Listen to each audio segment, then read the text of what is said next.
Hello everyone, welcome back to my channel ND Education. Today we are going to discuss PET 2021 previous year questions of data interpretation for PET 2025 which are going to held on 6th and 7th September. Let's get started from question number 68. 2021 के PET के paper में 68 से data interpretation के questions start हो रहे हैं, तो हम 68 से ही स्टार्ट करेंगे, कोशिश करेंगे सॉल्व करने की। तो हमारे पास क्वेश्चन दिया हुआ है, the questions are based on below shown graph, answer these questions. Graph shows the ratio of marks of history and geography of 7 students in an examination.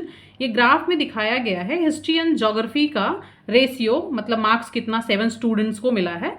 तो इसी डाटा के बेसिस पे हमें क्वेश्चन सॉल्व करने की कोशिश करना है।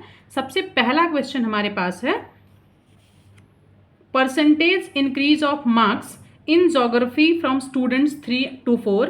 अगर इस क्वेश्चन को हम ध्यान से समझें तो हमारे पास जो डाटा गिवन है वो स्टूडेंट 3 का हिस्ट्री एंड ज्योग्राफी का रेशियो दिया हुआ है, मतलब 0.35, और स्टूडेंट 4 का भी सेम चीज़, मतलब हिस्ट्री और ज्योग्राफी का डाटा दिया हुआ है रेशियो का 1.25। अगर हम इसको चेंज करें फ्रैक्शन में तो 0.35 को चेंज करेंगे तो ये आ जाएगा 35/100। जब भी डेसिमल को फ्रैक्शन में ले जाते हैं तो अगर इसमें मैं 0.35 को मैं मल्टीप्लाई करूँ 100 से तो वो 35 हो जाएगा, और उसको क्योंकि मैंने मल्टीप्लाई 100 से किया है तो डिवाइड भी मैं 100 से करूँगी। सेम चीज़ अगर मैं स्टूडेंट 4 के लिए करूँ, 1.25 के लिए, तो ये 125/100 हो जाएगा। तो सिर्फ इतना ही डाटा हमारे पास दिया हुआ है, मतलब स्टूडेंट 3 और 4 के ज्योग्राफी के हिस्ट्री एंड ज्योग्राफी का रेशियो दिया हुआ है मार्क्स का। तो इसके बेसिस पे हम बिल्कुल भी ये नहीं बता सकते कितना मार्क्स इंक्रीज हुआ है स्टूडेंट 3 से 4 में सिर्फ ज्योग्राफी का। तो इसके लिए डाटा जो है इनसफिशियंट है क्वेश्चन में, ठीक है। तो ऑप्शन नंबर 1 इसका सही आंसर हो जाएगा, क्योंकि डाटा पूरा का पूरा कंप्लीटली दिया नहीं है, ठीक है। नेक्स्ट क्वेश्चन करते हैं हम। In the following the difference of maximum ratio and minimum ratio of history and geography is. Question के बेसिस पे अगर हम देखें क्वेश्चन में तो हमारे पास मैक्सिमम रेशियो जो है 1.55 दिया हुआ है। ये देखिए आप ग्राफ में 1.55, और क्वेश्चन का जो मिनिमम रेशियो है वो 0.35 दिया हुआ है। तो उसके बेसिस पर अगर हम सॉल्व करें तो 1.55 हमारे पास मैक्सिमम रेशियो हो गया और 0.35 मिनिमम रेशियो, और क्वेश्चन में पूछा गया है डिफरेंस। तो हम क्या करेंगे, इन दोनों का डिफरेंस निकाल लेंगे। हम एज इट इज़ इसको माइनस कर देंगे, डिफरेंस का मतलब यहाँ पे माइनस है, तो हम इसको माइनस करेंगे। 5 - 5 ये 0 हो जाएगा, 5 - 3 ये 2 हो जाएगा, पॉइंट लगाएंगे और 1, तो 1.20 जो है इसका करेक्ट आंसर हो जाएगा, जो कि ऑप्शन नंबर 1 में दिया हुआ है, ठीक है। नेक्स्ट क्वेश्चन हमारे पास है, student 4 got 60 marks in the geography. हमारे पास क्वेश्चन में गिवन है कि स्टूडेंट 4 जो है उसको ज्योग्राफी में 60 मार्क्स मिला हुआ है, ठीक है। तो his marks in history, question में पूछा गया है कि उसके मार्क्स कितने आए होंगे हिस्ट्री में, ठीक है। तो हम इसके बेसिस पे देखेंगे कि हमारे पास जो डाटा गिवन है वो क्या क्या गिवन है। तो स्टूडेंट 4 जो है हमारे पास, हम सॉल्व करेंगे इसको। स्टूडेंट 4 जो है उसका हम पहले देखेंगे रेशियो क्या है। तो स्टूडेंट 4 का रेशियो 1.25 है, ठीक है। तो इसका रेशियो है 1.25, ठीक।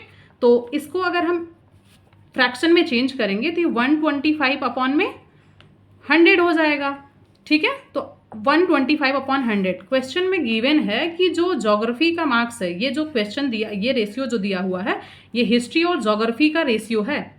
ये चीज़ का ध्यान रखना, ज्योग्राफी और हिस्ट्री नहीं, हिस्ट्री एंड ज्योग्राफी, ठीक। तो क्वेश्चन में तुम्हें ऑलरेडी गिवन है कि ज्योग्राफी में स्टूडेंट को जो है 60 मार्क्स मिला हुआ है। देखिए यहाँ पे 60 marks in the geography question में गिवन है। तो अगर हमारे पास ये 100 जो है, मतलब ज्योग्राफी का मार्क्स वो 60 के इक्वल है, ध्यान से आप देखो 100 जो है वो 60 के इक्वल है, तो हम अगर यहाँ पे 125 निकालना चाहें तो हम निकाल सकते हैं आराम से।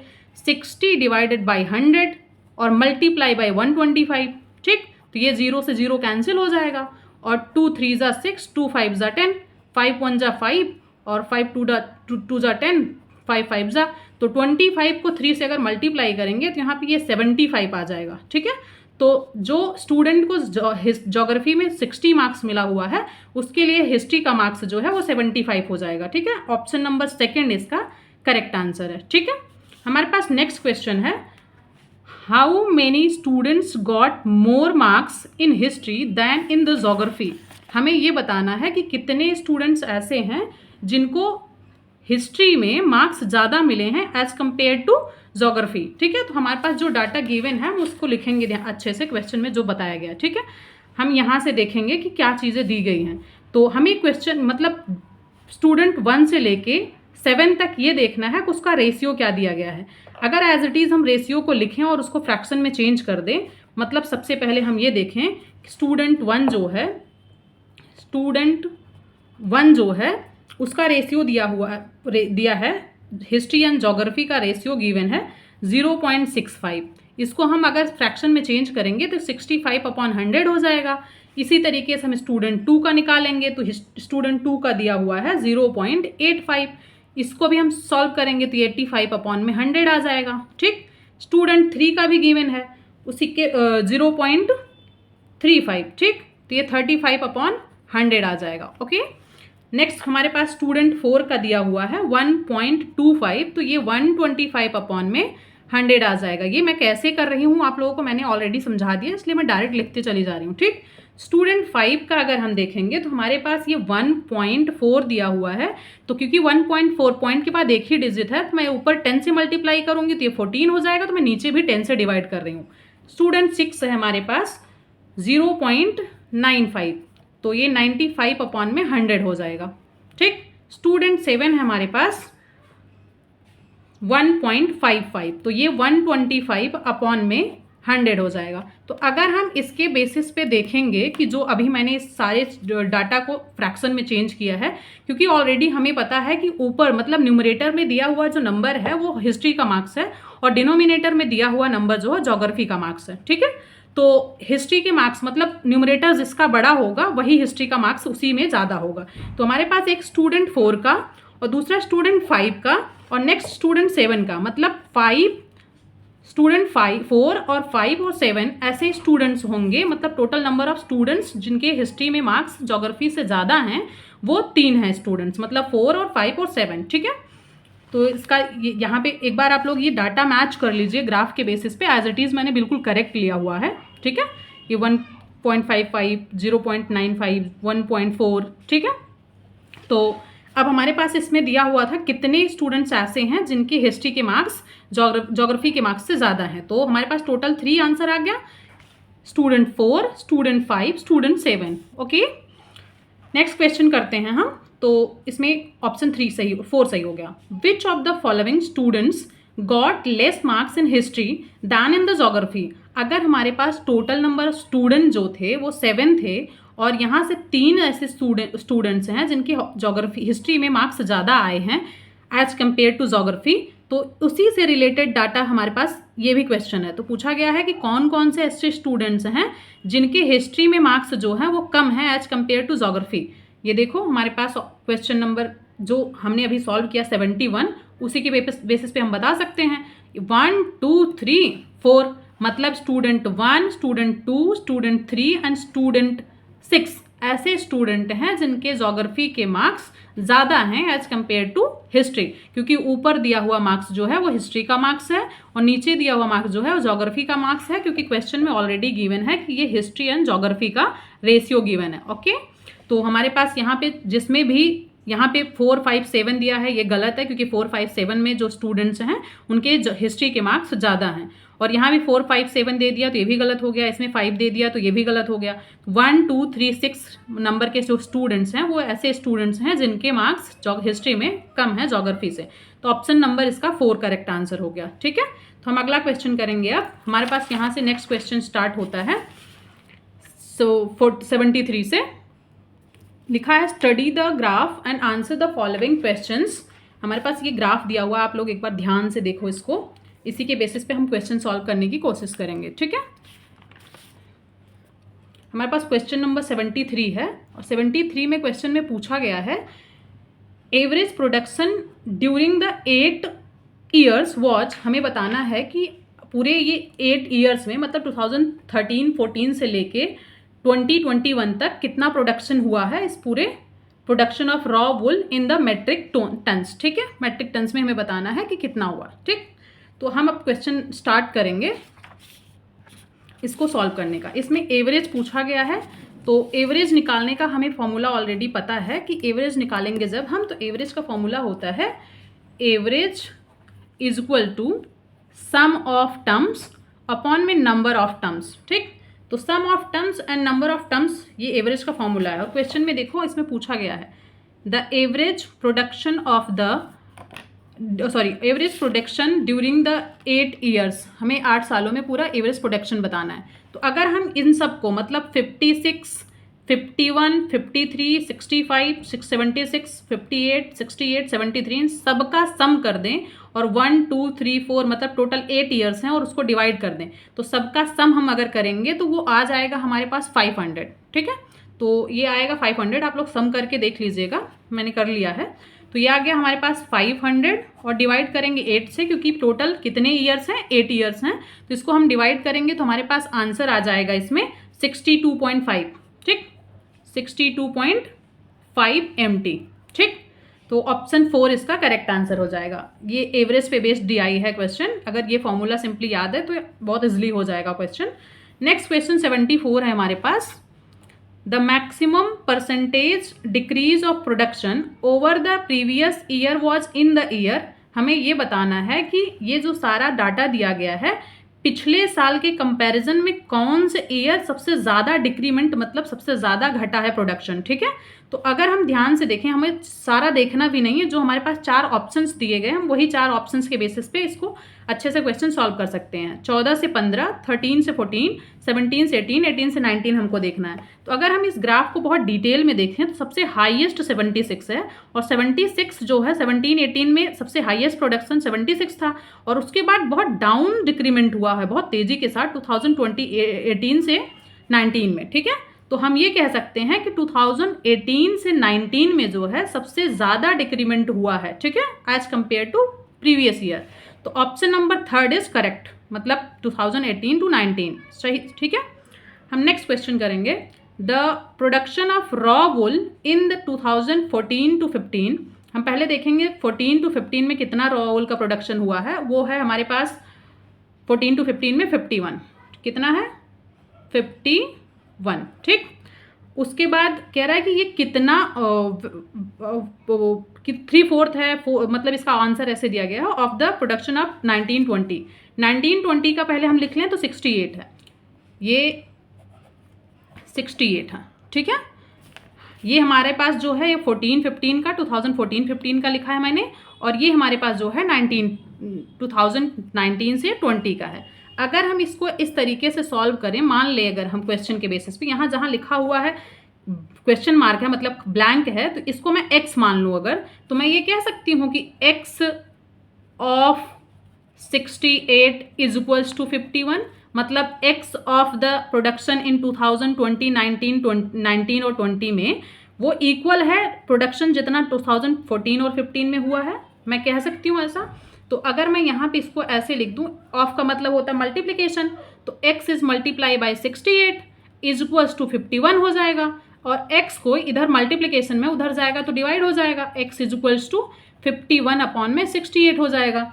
और अगर 51 अपॉन 68 फ्रैक्शन को मैं 17 से डिवाइड करूँ तो 17 3 जा और 17 4 जा, तो 3/4 आ गया। तो हम यहाँ पे कह सकते हैं 3/4 ऑफ 68 इज इक्वल्स टू 51, मतलब 3/4 ऑफ, इसके बेसिस पे 3/4 of production in 2019-20 is equals to the production of 2014-15। ठीक है, नेक्स्ट क्वेश्चन करेंगे अब हम।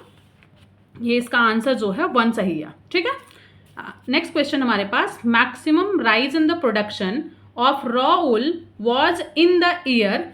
हमारे पास जो 4 ऑप्शंस दिया है इसके बेसिस हमें ये बताना है कि मैक्सिमम प्रोडक्शन जो है इंक्रीज कब हुआ, राइज कब हुआ। ठीक है, ज़्यादा कब हुआ है। तो हम 19-20, 16-17, 20-21 और 17-18 सब देखेंगे। तो हम ग्राफ के बेसिस को इसको सॉल्व कर सकते हैं। ग्राफ में ध्यान से देखेंगे, यहाँ पे हमारे पास ग्राफ दिया हुआ है। तो 17-18 देखो, अभी हम क्वेश्चन में डिस्कस किए थे ऑलरेडी इसमें कि 17 और 18 जो है उसमें सबसे ज़्यादा हाईएस्ट प्रोडक्शन हुआ है। तो ऑप्शन नंबर इसका जो है वो 3rd सही हो जाएगा, जिसमें 2017 और 18 दिया है। ठीक है, उसके बाद हम नेक्स्ट क्वेश्चन करेंगे। ठीक, क्वेश्चन नंबर 77 है, during the last 4 years the production of raw wool in the increased by which percent in the what percent in on the production of first 4 years।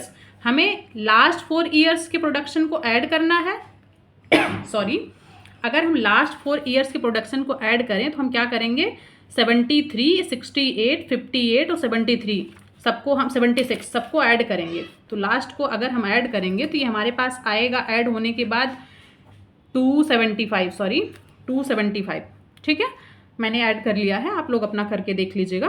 तो ये आ गया 275, ये लास्ट का है, और हमारे पास स्टार्टिंग का ऐड करने के लिए ये 65, 53, 51 और 56 लास्ट के प्रोडक्शन को ऐड किया तो 275, और स्टार्टिंग का प्रोडक्शन अगर मैं ऐड करूँ तो ये आ रहा है 225, ठीक, 225 ये स्टार्टिंग का है, मतलब फर्स्ट ये लास्ट, ठीक। उसके बाद हमसे पूछा गया है during the last 4 years of the production of raw wool increased by what percent on the production of first 4 years। तो इसको हमें सॉल्व करने के लिए हम क्या करेंगे, इंक्रीज परसेंटेज हमें बताना है कितना इंक्रीज हुआ है। तो हम क्या करेंगे, 275 मतलब लास्ट का जो प्रोडक्शन है, हमारे पास जो लास्ट का प्रोडक्शन है 275 से माइनस करेंगे 225 को और डिवाइड करेंगे 225 से, और इसको मल्टीप्लाई करेंगे 100 से, क्योंकि ये पूछ रखा है इंक्रीज एंड डिक्रीज परसेंटेज से रिलेटेड ये DI है, ठीक है, क्योंकि इसमें पूछा हुआ परसेंटेज। तो अगर इसको हम माइनस करेंगे तो ये हमारे पास आएगा 50, ये आ जाएगा 50/225 और मल्टीप्लाई करेंगे 100 से, ठीक है। उसके बाद इसको हम सॉल्व करेंगे तो ये आ जाएगा 5000/225।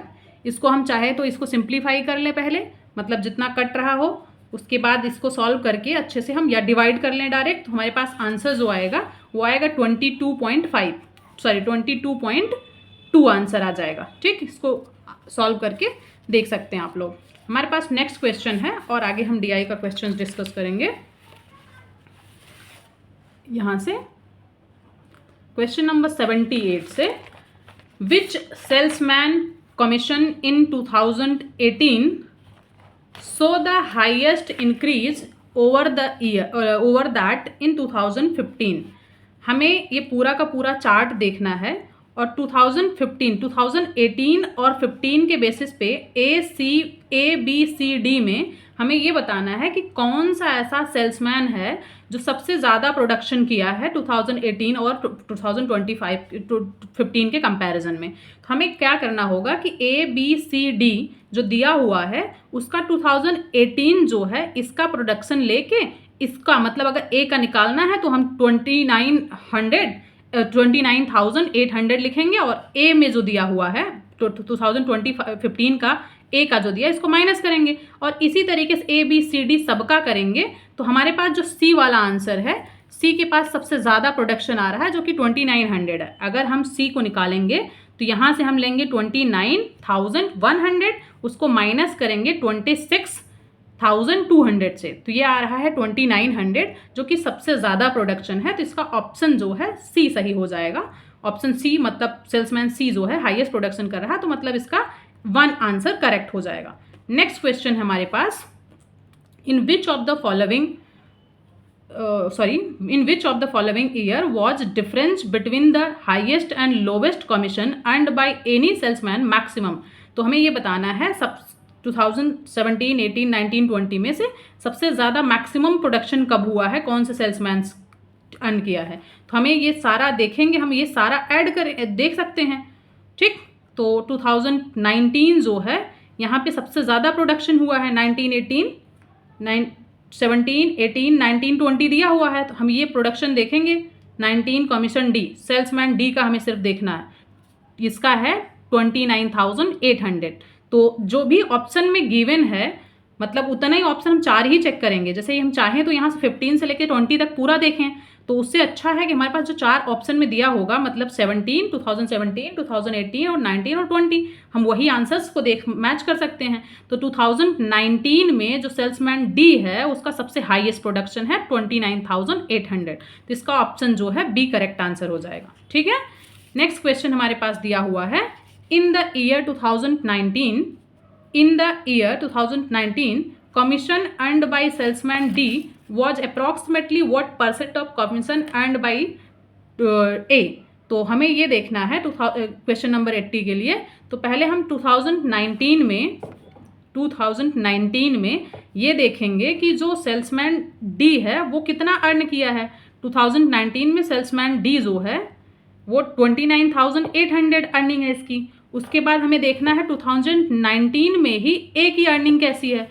तो 2019 में ए की अर्निंग हमें बताना है, यहाँ पे 29,800 है। ठीक है, इन्हीं दोनों का हमें बताना है कितना परसेंटेज, अप्रॉक्सीमेटली कितना परसेंट है, मतलब डी और ए का अर्निंग। ठीक, तो इसके लिए हमें क्या करना होगा, हम अगर मान लें कि सेम चीज़, अगर सेम जैसे हम सॉल्व करते हैं कि x% ऑफ 24,600 मतलब ए की जो अर्निंग है वो इक्वल है 29,800 मतलब ये डी के अर्निंग की। तो इसको हम सॉल्व कर सकते हैं।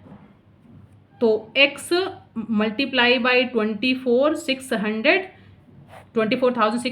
डिवाइडेड बाई 100, उसके बाद इक्वल्स टू 29 ये, और x को हम सॉल्व करेंगे तो 29,800 मल्टीप्लाई बाई 100 और डिवाइडेड बाई 24,600 आ जाएगा। इसको हम सॉल्व करेंगे तो ये 0 0 कैंसिल हो जाएगा। उसके बाद ये 246 से हम इसको डिवाइड करेंगे। तो इसको डिवाइड करने के बाद हमारे पास आंसर जो आएगा, पहले हम इसको सिंप्लीफाई भी कर सकते हैं, ज़रूरी नहीं ऐसे डायरेक्ट हम डिवाइड ही करते हैं। जैसे हमारे पास आ गया ये 29,800 डिवाइडेड बाई 246, इसको हम 2 से डिवाइड कर सकते हैं। 2 1 जा 2, 2 4 जा 8, 2 9 जा 18, उसके बाद ये 0 आ जाएगा। 2 1 जा 2, 2 2 जा 4, 2 3 जा 6। अब इसको हम डिवाइड करेंगे तो हमारे पास ये आ जाएगा आंसर 121.13। इसको सिंपली डिवाइड करके अगर आप लोग अब देखेंगे तो आंसर इसका आ रहा है, जो आंसर आ रहा है एक्चुअली में 21.13 आ रहा है, और इसमें आंसर में दिया नहीं है क्वेश्चन में। ठीक है, ये रहा। तो इसमें कोई भी आंसर इसका नहीं है करेक्ट, तो नन ऑफ दीज इसका करेक्ट आंसर हो जाएगा, मतलब 80 का जो है ए आंसर करेक्ट है। ठीक है, नेक्स्ट क्वेश्चन हम करेंगे, in which year commission earned by salesman C shows the highest increase that of the preceding year। Sorry, हमें 2016, 17, 18 और 19 का हमें ये चेक करना है कि salesman C, in which year commission earned by salesman C showed the highest increase. इनमें से सेल्समैन सी का सबसे ज़्यादा अर्निंग कब हुई है। तो 16, 17, 18, 19, 16, 17, 18, 19 में हमें सेल्समैन सी का चेक करना है। तो 2016 जो है, इसमें अगर हम सी का देखें तो हमें प्रीवियस ईयर के कंपैरिजन में पूछा है, प्रीसीडिंग ईयर। तो प्रीवियस ईयर में जो हुआ था 26,200 हुआ था, उसके बाद ये 27,800 हो गया। तो इसके बेसिस पे जो है वो टोटल 1,600 का इंक्रीमेंट हुआ है। तो ऑप्शन जो है इसका करेक्ट हो जाएगा सी, मतलब ऑप्शन नंबर 3, 2016 में सबसे हाईएस्ट इंक्रीज हुआ है सी सेल्समैन के लिए। नेक्स्ट क्वेश्चन करेंगे, in the year 2018 the commission of B was approximately what percent of total commission earned by all the salesmen। हमें पहली बात तो ये देखना है कि 2018 में कमीशन बी जो है उसका सिर्फ लेना है, मतलब 2018 में पहले बी का लेना है, मतलब 28,000 सिर्फ बी का लेना है, और उसके बाद टोटल लेना है 2018 का सारे सेल्समैन का लेना है। ठीक, इसके बेसिस पे हमको सॉल्व करना है, हमसे पूछा गया है क्वेश्चन में। तो अगर हम 2018 को देखें और बी सेल्समैन का सिर्फ देखें तो ये आ रहा है 28,000, और टोटल अगर हमारे पास जो है क्वेश्चन में वो दिया हुआ है 146,960। ठीक, ये देखिए आप 146,960, ये हमें पूछा है कि कितना परसेंट है। तो अगर हम ये मान लें कि x% of 14690 is equals to 28,000, तो इसको हम सॉल्व करेंगे तो x की वैल्यू आएगी 14690 डिवाइड करेंगे 100 से, क्योंकि परसेंटेज है, इसको इक्वल टू जैसे है एज इट इज़ रख लेंगे। x को सॉल्व करने के लिए हम उधर भेजेंगे 100 को, जो डिवाइड में होता है वो इक्वल्स टू उधर जाके मल्टीप्लाई हो जाएगा, और जो ऊपर है ये आगे या नीचे डिवाइड हो जाएगा। ठीक, इसको सॉल्व करेंगे, एक 0 कैंसिल हो जाएगा। उसके बाद हम इसको एज इट इज 0003 हो गया और 1469 आ गया। इसको हम एज इट इज़ डिवाइड कर सकते हैं। ठीक, इसको हम कट करेंगे किसी नंबर से। यहाँ पे कुछ गलती हो गई, यहाँ पे 6 भी था, 6 और 9, ठीक है। 14696 है, 14696 है ये। ठीक, 696, ठीक। उसके बाद 6960, यहाँ पे 696, ठीक। इसको हम 2 से अब कट कर सकते हैं। 2 1 जा 2, 2 4 जा 8, 0 0 0, 2 7 जा, 2 3 जा, 2 4 जा 8, 2 8 जा, एक बार और कट जाएगा। 2 7 जा 0 0 0 और फिर 2 3 जा, 2 6 जा 12, 2 7 जा 12, 2 4 जा 8। उसके बाद फिर से कटेगा। 2 3 जा 6, 2 5 जा 10, 0 और 0, 1 मोर टाइम्स। उसके बाद हमारे पास है ये 2 1 जा 2, 2 8 जा 16, 2 3 जा 6, 2 7 जा 14, ठीक है। उसके बाद इसको हम एज इट इज़ डिवाइड कर देंगे और डिवाइड करने के बाद हमारे पास जो आंसर आएगा वो आ जाएगा 19.05%, 19.05%, ठीक है। ये है आंसर थर्ड में। ठीक, तो हमारे पास 5 और क्वेश्चंस हैं DI के। मैं नेक्स्ट वीडियो में डिस्कस करूँगी क्योंकि वीडियो बहुत लेंदी हो जा रही है। तो कमिंग जो वीडियो आएगी उसमें 83 से लेके 87 तक मैं क्वेश्चंस डिस्कस करूँगी DI का। मिलते हैं अगले वीडियो में। Thank you so much.